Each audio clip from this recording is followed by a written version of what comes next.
నిన్న మనం భూలోక వర్ణన అనే ఘట్టాన్ని గురించి చెప్పుకున్నాం.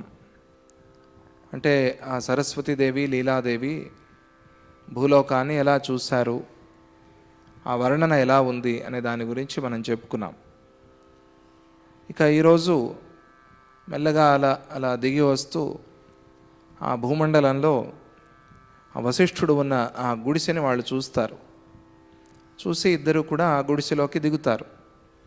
ఇది అంతా ఎక్కడ జరుగుతోంది? లోపల హృదయంలో జరుగుతోంది. హృదయంలోనే బ్రహ్మాండం, హృదయంలోనే భూమండలం, హృదయంలోనే గుడిసె, హృదయంలోనే వశిష్ఠుడు, హృదయంలోనే అరుంధతి. ఎవరి వశిష్ఠుడు అరుంధతి అంటే ఈ లీలాదేవి భర్త. అరుంధతి స్వయంగా లీలాదేవి. ఆ లీలాదేవే అరుంధతి అయి ఉంది, అరుంధతే లీలాదేవి అయి ఉంది. కానీ ఇప్పుడు తాను మరిచిపోయింది, నేను అరుంధతిని అని మరిచిపోయింది. తన జన్మలోకి తానే ప్రవేశిస్తోంది. అలా ప్రవేశించే శక్తిని సరస్వతీదేవి అనుగ్రహించింది. అలా మెల్లగా దిగి వచ్చారు. ఒక సినిమా జరుగుతున్నట్టుగా ఉంటుంది మన కంటి ముందు. దిగి వచ్చారు, ఆ గుడిసెని చూశారు. వాళ్ళు చూసి అందులోకి ప్రవేశించారు అనే ఘట్టాన్ని సిద్ధ దర్శన హేతు కథనం అనే పేరుతో చెప్తున్నారు. ఇతి తే వరవర్ణిన్యౌ తతో బ్రహ్మాండమండలాత్ నిర్గత్యాన్యదనుప్రాప్తే యత్ర తద్బ్రాహ్మణాస్పదం. ఈ ప్రకారంగా మనం ఇప్పటివరకు చెప్పుకున్న విధంగా ఆ ఉత్తమ స్త్రీలిద్దరూ అంటే సరస్వతీదేవి లీలాదేవి ఇద్దరు కూడా బ్రహ్మాండ మండలాన్ని దాటి ఆ వశిష్ఠ బ్రాహ్మణుడి ఇల్లు ఉన్న మరొక బ్రహ్మాండానికి చేరుకున్నారు.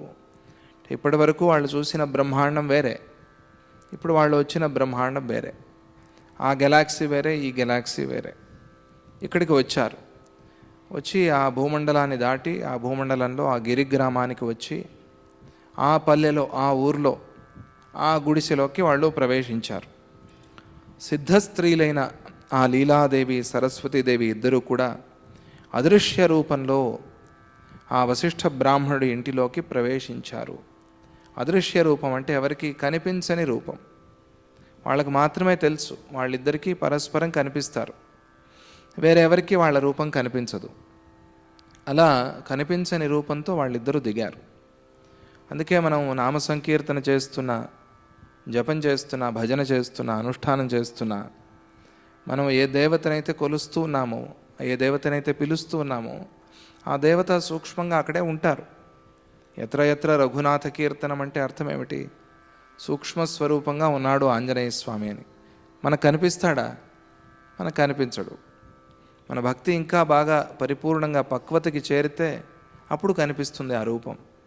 వాళ్ళు అదృశ్య రూపంతో దేవతా స్వరూపము, సద్గురు స్వరూపం ఎప్పుడూ మన మధ్యలోనే ఉంటుంది. కానీ మనకి ఆ స్వరూపాన్ని చూసే శక్తి లేదు. ఆ శక్తిని సంపాదించుకోవాలి అంటే భావన చేయాలి. మన మధ్యలో సద్గురు ఎప్పుడూ ఉన్నారు, మనతో పాటుగానే ఆ దేవతామూర్తి ఉన్నది అని మనం భావన చేయాలి. భావన చేస్తే ఆ భావన ఒక రూపాన్ని ఇస్తుంది. అప్పుడు ఆ రూపాన్ని మన మనస్సు ముద్రిస్తుంది.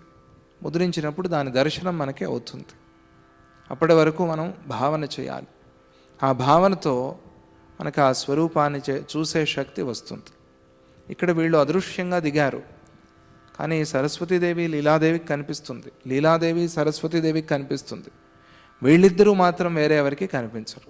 అటువంటి అదృశ్య రూపంతో వాళ్ళు ఆ ఇంట్లోకి దిగారు, ప్రవేశించారు. దుఃఖంతో కలత చెందిన దాసీ జనంతోనూ. ఇక ఆ ఇల్లు ఎలా ఉంది అంటే వియోగంలో ఉన్నారు కదా వాళ్ళు. ఆ వశిష్ఠుడు అరుంధతి ఇద్దరూ కూడా దేహం చాలించారు, మరణించారు. వాళ్ళు ఈరోజుకి ఇంకా 8 రోజులే, 8వ రోజో 9వ రోజో. వాళ్ళందరూ చాలా దుఃఖంలో, బాధలో ఉన్నారు. ఆ దుఃఖం ఎట్లా ఉంది, ఆ బాధ ఎలా ఉంది అనే దాన్ని వర్ణన చేసి చెప్తారు. దుఃఖంతో కలత చెందిన దాసీ జనంతోనూ, కన్నీరు కారుస్తూ వాడిపోయిన కమలంలాగాను. చెప్పాను కదా, ఇది కవిత్వం. వాల్మీకి మహర్షి ఆయన ఒకటి శాస్త్ర పండితుడు మాత్రమే కాదు, కవి కూడా. అందుకనే కవిత్వంతో చెప్తారు ఈ విషయాల్ని. మామూలు పండితులైతే లాగేస్తారు, దాటేస్తారు. వాళ్ళకి తెలియదు, ఇలా వర్ణించి చెప్పటం వాళ్ళకి తెలియదు. ఇది ఒక చాలా గొప్ప గుణం వాల్మీకి మహర్షిలో. అలా చెప్తే మనకి ఆ విషయం హత్తుకుంటుంది, మనస్సుకి వెళ్తుంది. ఎలా ఉంది ఆ సందర్భం, ఎలా ఉంది ఆ పరిస్థితి అనేదాన్ని చెప్పటం. వాడిపోయిన కమలంలాగాను మలినమైన ముఖాలు గల స్త్రీలతో ఉత్సవం లేని నగరంలాగా ఉన్నదిగాను, అగస్త్య మహర్షి త్రాగటం చేత ఎండగొట్టబడిన సముద్రంలాగాను. అగస్త్యుడు ఆచమనం చేశారని చెప్తారు కదా సముద్రాన్ని. అప్పుడు ఎండిపోయిన సముద్రం ఎట్లా ఉంటుంది, డెడ్ సీ, అలా ఉంది ఆ పరిసరం, ఆ ఇల్లు. గ్రీష్మ ఋతువులో సూర్యుడి వేడి వల్ల ఎండిపోయిన వనవాటికలాగాను, పిడుగులు పడటంతో కాలిపోయిన వృక్షాల్లాగాను ఉన్న ఆ గృహాన్ని వాళ్ళు చూశారు. అక్కడ శోభ లేదు. అప్పటి వరకు ఎంత వైభవంగా, ఎంత ఉత్సవంగా ఉంది ఆ ఇల్లు, కానీ ఇప్పుడు అలా లేదు, అంతా వాడిపోయినట్టుగా ఉంది. ఎందుకని అంటే వశిష్ఠుడు, అరుంధతి ఇద్దరు వెళ్ళిపోయారు కాబట్టి వాళ్ళందరూ దుఃఖంలో మునిగిపోయి ఉన్నారు. గృహాన్ని రక్షించే యజమాని లేకపోవటంతో ఆ గృహము వాయువు వల్ల చిన్నాభిన్నమైన మేఘంలాగాను, మంచుతో నాశనం చేయబడిన కమలంలాగాను, కొద్దిగా మాత్రమే మిగిలిన నూనె గల దీపంలాగాను. ఆ దీపంలో నూనె అయిపోతూ ఉన్నప్పుడు చూసే ఉంటారు మీరు, ఆ వత్తి కూడా కాలిపోతూ ఉంటుంది. వత్తి కాలిపోతూ మసి మాత్రమే మిగులుతుంది. ఆ మసి మిగులుతున్నప్పుడు ఒక వాసన వస్తుంది. ఆ వాసన బట్టి మనం వెళ్తాం, అయ్యో దీపం అయిపోతుందని. వెళ్ళి ఏం చేస్తాం, ఆ వత్తిని కొద్దిగా అట్లా పైకి తోసి ఆ మసిని తొలగించేసి దీపం, ఆ జ్వాల కొద్దిగా ఉంటే, కొండెక్కుతూ ఉంటే దాన్ని పెంచి అందులో నూనె కానీ నెయ్యి కానీ పోస్తాం. అప్పుడు ఆ దీపం మళ్ళీ వెలుగుతుంది. సద్గురువు చేసే పని ఇదే. అలా ఆ దీపం అయిపోతుంది. ఆ అయిపోతున్న దీపంలాగా ఉంది అక్కడ, కాంతి కోల్పోయిన ఆ దీపస్తంభంలాగా ఉంది ఆ ఇల్లు. కొద్దిగా మాత్రమే మిగిలిన నూనె గల దీపంలాగాను, మృత్యు ఆసన్నమైనప్పుడు దుఃఖంతో క్షీణించిన కాంతి గల ముఖం కలవాడిగాను, ఎండిపోయిన చెట్లు గల అడవులలాగాను, అనావృష్టితో నాశనం చేయబడిన ప్రాంతంలాగాను ఆ గృహం ఉంది. అటువంటి ఆ గృహాన్ని వాళ్ళు చూశారు, ఆ ఇంటిని వాళ్ళు చూశారు. చిరకాలం నుండి అభ్యాసం చేయటం వల్ల నిర్మలమైన జ్ఞానం పొందిన ఆ లీలాదేవి దేవతలాగా సత్య సంకల్పము, సత్యకామము కలది అయింది. ఆ లీలాదేవికి సంకల్పం కలిగింది. సరస్వతీమాతకి సంకల్పం కలగదు. ఆవిడ సంకల్ప శూన్య. అనుగ్రహం కలుగుతుంది. వాళ్ళు ఏ సంకల్పము చేయరు. మనం సంకల్పం చేసుకోవాలి. మనం సంకల్పం చేసి ప్రార్థన చేస్తే అనుగ్రహిస్తారు. అంటే నీ పని అవ్వని అని ఒక మాట అంటారు. వాళ్ళు సంకల్పించి అనాల్సిన పని కూడా లేదు. సద్గురువు నీ పని అవ్వని అంటే చాలంత. అది అనిపించుకోవడానికి చాలా తాపత్రయపడతాం మనం.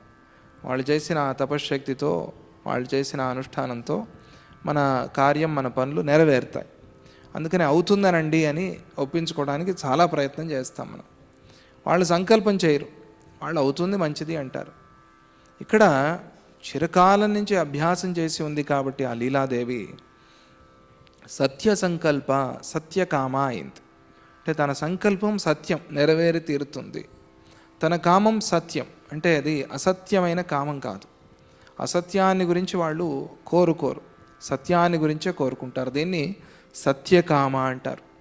భగవంతుడి, జీవన్ముక్తుడి ప్రధానమైన గుణాల్లో సత్యకామ, సత్య సంకల్ప, సత్యనిష్ట ఇవన్నీ మనం వింటాం. రాముడి విషయంలో వింటాం ఈ పేర్లన్నీ కూడా. మనం ఒక భజనలో కూడా పాడుకుంటాం కదా, సత్యరూప, సత్యప్రతిజ్ఞ, సత్యావతార, రామ రామ అని. అలా ఆయన సమస్తము సత్యమే, సత్యస్వరూపం శ్రీరామచంద్రుడు. అలా ఇక్కడ ఈ లీలాదేవి సత్యకామ, సత్య సంకల్ప అయింది. అయ్యి మనస్సులో ఏమనుకుంది అంటే, నా యొక్క ఈ బంధువులు నన్ను, సరస్వతీదేవిని కూడా సామాన్య స్త్రీ రూపాన్ని ధరించిన వారిలాగా చూసెదరుగాక అని అనుకుంది. అంటే మేమిద్దరం వీళ్ళకి కనిపించటం లేదు, ఇప్పుడు నేను, నాతో పాటుగా సరస్వతీదేవి కూడా వీళ్ళిద్దరికీ కనిపించాలి. ఎలా కనిపించాలి అంటే, ఈమెను చూసి సరస్వతీదేవి అనుకుంటే వాళ్ళు ఇది ఒక భ్రమ అనుకుంటారు, లేదా కళ అనుకుంటారు. ఇది సత్యమా అసత్యమా అనే సంశయం వాళ్ళకి వస్తుంది. ఎందుకంటే ఉన్నట్టుండి దేవతామూర్తి ఎందుకు కనిపిస్తుంది మనకి? మనం ఏ తపస్సు చేయలేదు, ఏ సాధన చేయలేదు అని వాళ్ళకి సందేహం రావచ్చు. అందుకనే మేమిద్దరము ఒక సామాన్య స్త్రీ రూపాన్ని ధరించిన సామాన్య స్త్రీలలాగా వీళ్ళిద్దరికీ మేము కనిపించాలి అని మనస్సులో లీలాదేవి అనుకున్నది. అది తన మనస్సులో తలుచుకున్న మాట. అప్పుడు తతో గృహజనస్తత్ర సందదర్శాంగనాద్వయం లక్ష్మీ గౌర్యో యుగమివ సముద్భాసిత మందిరం. అలా ఆమె మనస్సులో అనుకుందో లేదో వెంటనే వాళ్ళిద్దరూ కూడా అక్కడ ఉన్న జనానికి కనిపించారు. ఎలా కనిపించారు? ఆ గృహంలో ఉన్న వాళ్ళందరూ కూడా ఇంటినంతటినీ ప్రకాశించేటట్టుగా చేస్తున్న లక్ష్మీ గౌరీదేవి రూపాల్లాగా చూశారు వాళ్ళు. ఏంటి ఉన్నట్టుండి వచ్చారు వీళ్ళు, ఎక్కడి నుంచి వచ్చారు? ఊడిపడినట్టుగా పడ్డారు వీళ్ళు. రాగానే చీకటంతా పోయింది, వెలుగు నిండింది. వీళ్ళది శక్తి, ఎంత ప్రభావం వీళ్ళకి అని వాళ్ళిద్దరినీ లక్ష్మీ గౌరీదేవులు చూసినట్టుగా చూశారు. అక్కడ సరస్వతీదేవి ఉంది, లక్ష్మీ అమ్మవారు గౌరీదేవి అని వర్ణన కూడా చేశారంటే త్రిశక్తులు అక్కడ ఉన్నట్టే. అది ఆ సరస్వతీదేవి ప్రభావం, లీలాదేవి మనస్సులో సంకల్పించిన దాని శక్తి. వాళ్ళిద్దరిని అలా అక్కడ ఉన్న వాళ్ళందరూ చూశారు. వారిద్దరూ కూడా శిరస్సు మొదలుకొని పాదాల వరకు కూడా కొత్త పూమాలలతో అలంకరించబడి ఉన్నారు. వాళ్ళ స్వరూపాన్ని వర్ణించి చెప్తారు మనకి. అమ్మవారిని లంబిముక్తాలతాంచితాయై నమః అనే ఒక నామం ఉంది, విన్నారా? కొన్ని సందర్భాల్లో కొన్ని రూపాలతో కొన్ని అలంకారాలతో మనం దేవతామూర్తుల్ని, సద్గురువుని దర్శనం చేయాలి అలా. ఎందుకని అంటే ఆ రూప దర్శనంతోనే మన కష్టాలు, మన అరిష్టాలు, మన దుఃఖాలన్నీ కూడా దూరం అవుతాయి. ఆ స్వరూపాన్ని చూసేందుకోసం పరిగెత్తుతారు చాలామంది. చందనాలంకారం అని చేస్తారు సింహాచలంలో. చందనం తీసిన ఉత్సవం ఒకటి చేస్తారు. ఆ చందనం తీసినప్పుడు ఆ రూపాన్ని చూడటానికి లక్షల మంది వెళ్ళి చేరుతారు అక్కడ. అలాగే వెంకటేశ్వర స్వామి నేత్ర దర్శనము అంటారు, నిజపాద దర్శనము అంటారు. ఆ రూపాన్ని చూసేందుకోసం చాలామంది వెళ్తారు. స్వామిజీ ఉత్సవాల్లో, జన్మదినోత్సవాల్లో స్వర్ణ సింహాసనం మీద కూర్చుంటారు. ఆ స్వరూపంలో ఆ కిరీటం పెట్టుకున్నప్పుడు మనం స్వామిజీని చూడాలి. ఆ దృశ్యం మన కంట్లో పడాలి, అది మన మనస్సులో నిలిస్తే సంవత్సరానికి కావాల్సిన ఎనర్జీ దాంతో వస్తుంది. అందుకే మనం ప్రార్థన చేసింది, అప్పాజీ మీరు స్వర్ణ సింహాసనంలో కూర్చోకపోతే ఎట్లా? చాలామంది భక్తులు ఆ స్వరూపాన్ని చూడటానికే వస్తారు, అవునా కదా? మనం అందరం అలాగే వచ్చిన వాళ్ళమే కదా. బర్త్డేలో ఎందుకు వస్తాం అంటే ఆ రూపాన్ని చూడాలి అని వస్తాం. నేను స్వర్ణ సింహాసనంలో కూర్చోనని స్వామిజీ అంటే మనకి చాలా బేజారు అవుతుంది. ఒక్కొక్క స్వరూపము ఒక్కొక్క లక్షణంతో ఉంటుంది. అలాగే ఆ అమ్మవారి స్వరూపాన్ని పైనుంచి కింద వరకు వేలాడుతున్న ముత్యాల సరాలు, ముత్యాల మాల, ముత్యాల హారాలు, లంబి ముక్త లతాంచితాయై నమః. ఆ స్వరూపంతో అమ్మవారిని చూసిన, ఆ స్వరూపంతో అమ్మవారిని తలుచుకున్నా కూడా మనస్సులో ఉన్న అశాంతి అంతా తొలగిపోతుంది అని చెప్పారు. గుర్తుపెట్టుకోవాలి అది మన మాట. మనస్సులో అశాంతి వచ్చినప్పుడు, మనకు మనశ్శాంతి కావాలి అన్నప్పుడు ఆ స్వరూపాన్ని గుర్తు చేసుకోవాలి, ఆ సద్గురు రూపాన్ని తలుచుకోవాలి మనస్సులో. అందుకని ఒక్కొక్క రూపానికి ఒక్కొక్క ప్రాధాన్యత ఉంటుంది, ఒక్కొక్క ఫలము కూడా, శక్తి కూడా ఉంటుంది. మనం సాధన చేస్తూ ఉంటే మనకి ఆ ఫలం తెలుస్తుంది. అలా ఆ రూపాన్ని వర్ణించి చెప్తారు మనకి. పూర్తిగా శిరస్సు నుంచి నఖశిఖ పర్యంతం అంటారు కదా, అలా పూర్తిగా శరీరం అంతా పూమాలలతో అలంకారం చేసుకుని ఉన్నారు. వాళ్ళు అందంగా ప్రకాశిస్తూ ఉన్నారు. వాళ్ళకట్లా ఆ స్వరూపంతో కనిపించారు లీలాదేవి, సరస్వతీదేవి ఇద్దరు కూడా. తన శోభతో వనంలోని లతను వికసించేటట్లుగా చేసే వసంత ఋతువుల్లాగా ఉన్నారు. వారు ధరించిన పూమాలల సుగంధము చుట్టుపక్కల అడవుల పూల వాసనను మీరి ఉంది. వాళ్ళ నుంచి వచ్చే వాసన మొత్తం అరణ్యంలో ఉన్న వాసననే గెలుస్తోంది, అంత సుగంధము వాళ్ళ నుంచి వస్తోంది. అప్పుడు ఆ దృశ్యము అమృతమయమైన వెన్నెలతో ఓషధులు, వనాలు, గ్రామాలు మొదలైన వాటిని వ్యాపించి ఆనందాన్ని కలిగించే ఇద్దరు చంద్రులు ఉదయించారా అన్నట్టుగా కనిపిస్తోంది. ఏకకాలంలో ఇద్దరు చంద్రులు, రెండు చంద్రులు మనం చంద్రబింబాలు చూస్తే ఎట్లా ఉంటుందో అలా కనిపించింది ఆ దృశ్యము.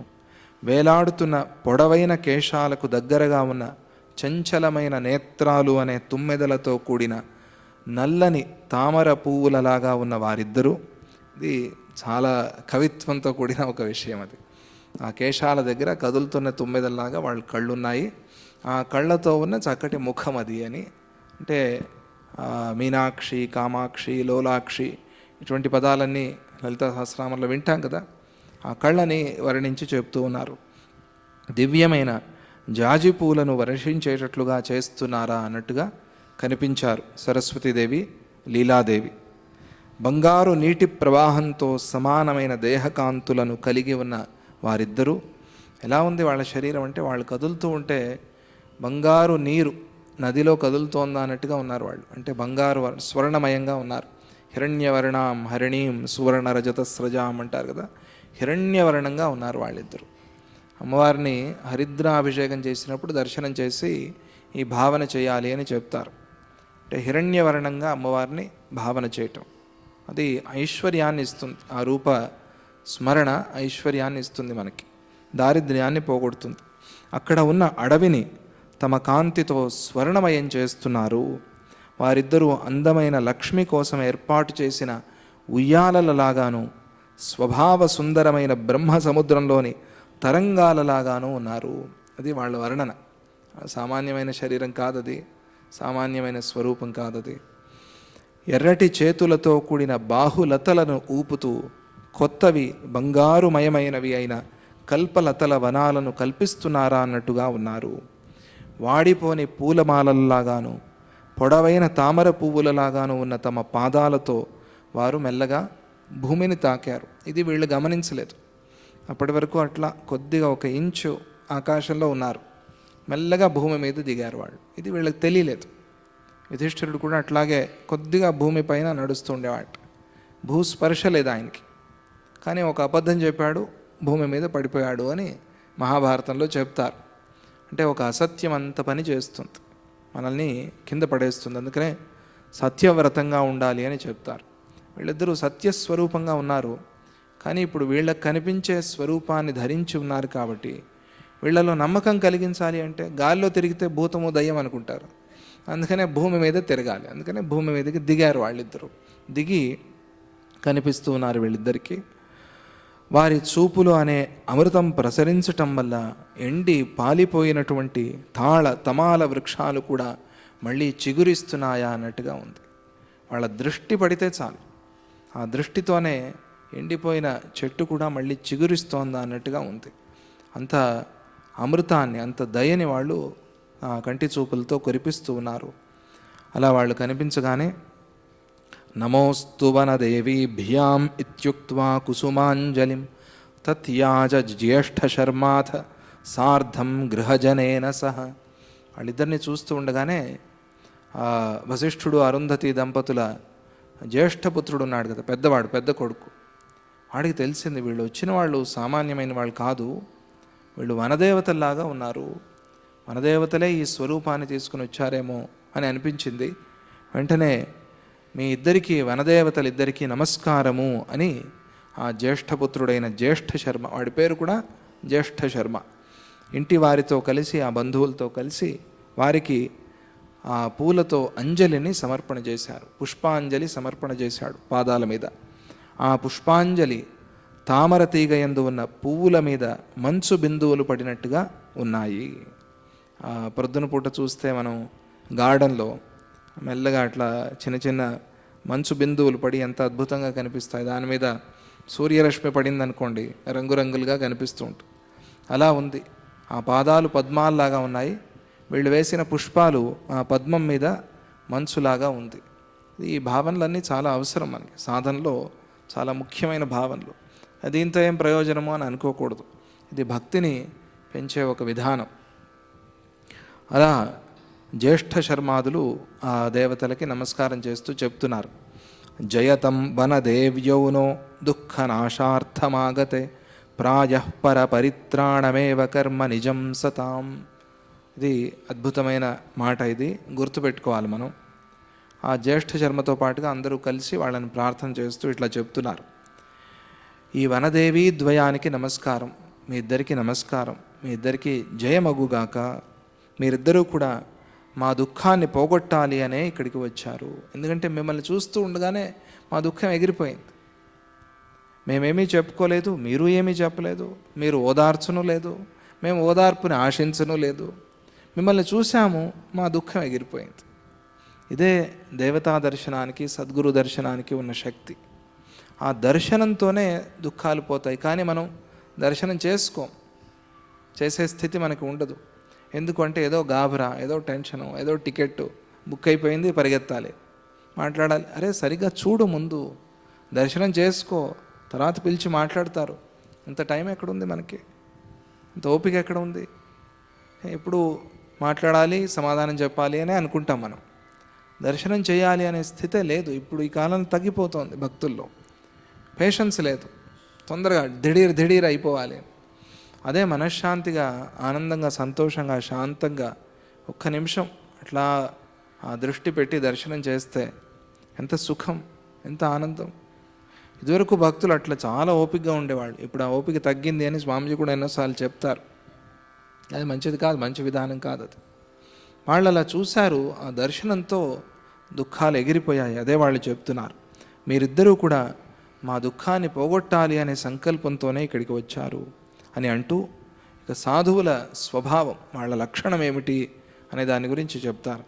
సామాన్యంగా ఇతరులను రక్షించటమే సాధు స్వభావం కలవారి ధర్మమై ఉంది. ఇతరుల దుఃఖాన్ని పోగొట్టి వాళ్ళని రక్షించటం, వాళ్ళని కాపాడటం, వాళ్ళ కన్నీరు తుడవటం, ఇదే సాధువుల పని అని అంటూ, ప్రాయః పరపరిత్రాణం ఏవ కర్మ నిజం సతాం. పరపరిత్రాణం, పరిత్రాణాయ సాధూనాం వినాశాయ చ దుష్కృతాం. అది అవతార లక్ష్యం. ఎందుకు వస్తాడంటే సాధువుల్ని పరిత్రాణాయ, కాపాడేందుకోసం, వాళ్ళ దుఃఖాన్ని పోగొట్టేందుకోసం ఆయన అవతరించి వస్తాడు. అలాగే శరణాగత దీనార్థ పరిత్రాణ పరాయణం అనే మాట వింటాం దత్తస్థవంలో మనం.